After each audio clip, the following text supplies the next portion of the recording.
when we look at institutional land purchases and we're starting to look at maybe more family office and wealth management, and we're starting to see those interest in alternative asset classes trickle down to more consumer portfolios than 30 years ago, I think we're starting to see a real case for why I would want to have land or real estate in a portfolio alongside stocks and bonds. Maybe that case is a lot louder today than it was a few decades past.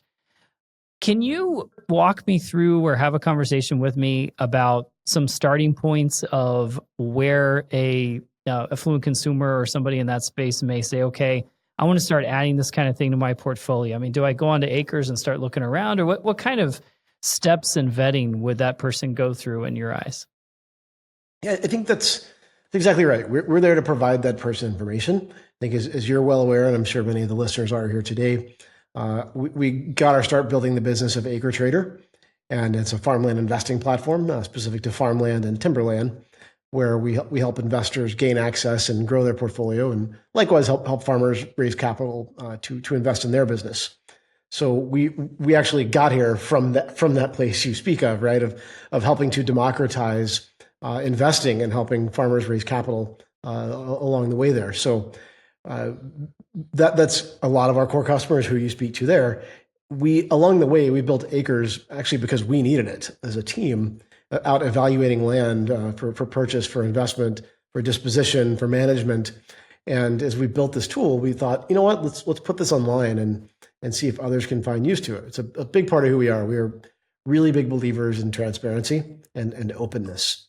And ultimately, I guess the truth is the best way to put that. And so we put this tool online, and we have been pretty blown away in terms of the number of use cases, the user feedback we've gotten, and just the number of users using this tool every single day. Well, I mean, I'm thinking it from the standpoint of, the wealth manager, financial advisor, is that there's a huge use case to be made, especially if you're looking in the world of starting to introduce alternative assets through the form of land or timber or whatever it is into client portfolios. I can see where being able to provide that client information, being on the right side of the table, being on the same team as that client goes a really long way towards helping build that relationship and transparency.